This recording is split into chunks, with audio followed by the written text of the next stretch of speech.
name's Barry Neale from hypnosisessex.com, and in this short video what I want to show you is a short little method that you can use to drastically reduce your levels of anxiety at any time. Now, PET scans have shown that people with anxiety disorder or panic disorder have increased blood flow in the left hemisphere of their brain.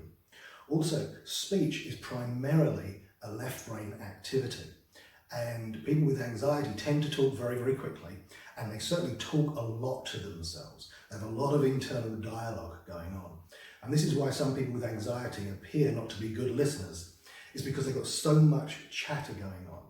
And some people think, well, they must have a bad memory. But the reality is that they don't have a bad memory, it's just bad encoding. And so what we're going to do is to do some methods which will balance out the hemispheric function. And one of the methods that you can use is juggling. Anything that uses both sides of the body equally balances out the both hemispheres of the brain. So a quick example, the left part of the brain, the left hemisphere of the brain controls the right side of the body, the right hemisphere of the brain controls the left side of the body. And your hands have a great deal of sensory inputs that go into your brain.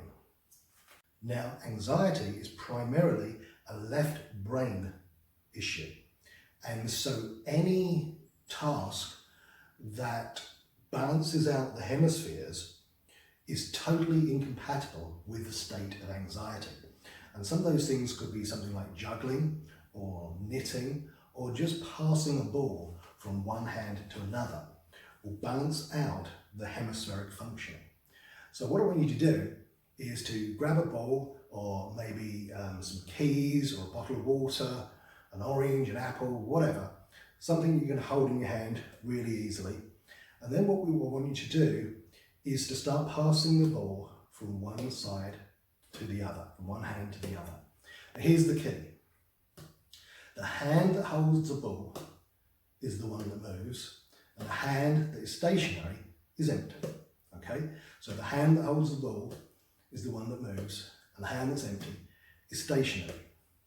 And I want you to practice this because sometimes when I work with clients that have anxiety, they find it really difficult to do this, and they often drop the ball and it goes everywhere, and they seem to have a lack of coordination.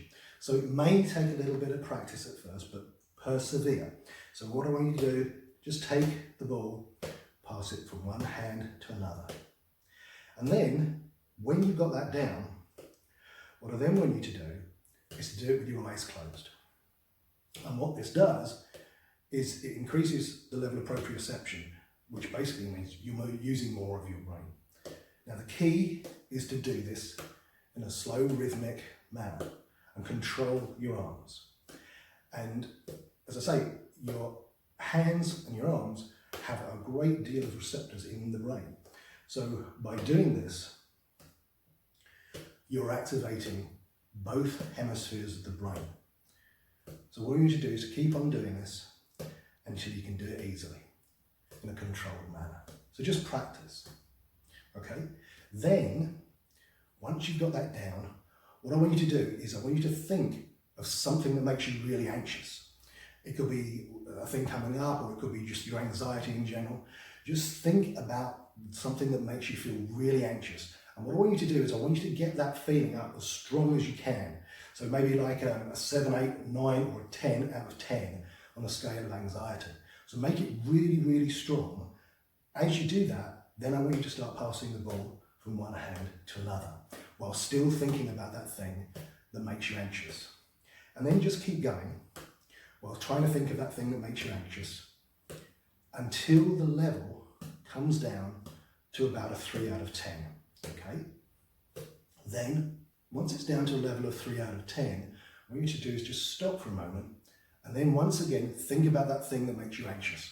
Get that feeling up as high as you can once again, and then start passing the ball from one hand to another. And keep doing this until it comes down to a level of about 3 out of 10 or less. Okay? Once it's done that, stop for a second. Then once again, think about that thing that makes you really anxious. Bring that level right up and then start passing the ball from one hand to another while still thinking about that thing that makes you anxious. And again, keep doing this until the feeling of anxiety falls to a level of about 3 or less.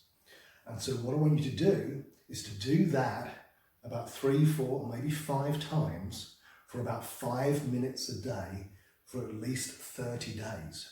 Yeah? So do that and practice. And what is actually happening then is, apart from it balancing out your hemispheres, what is actually happening is it's teaching your brain every time you feel anxious that it's to do something else. Every time you feel anxious, that it's to do something else. And it will balance out your hemispheres automatically, very, very easily. So practice on a daily basis, just 5 minutes a day for the next 30 days, and notice how quickly you can start to take control of your anxiety.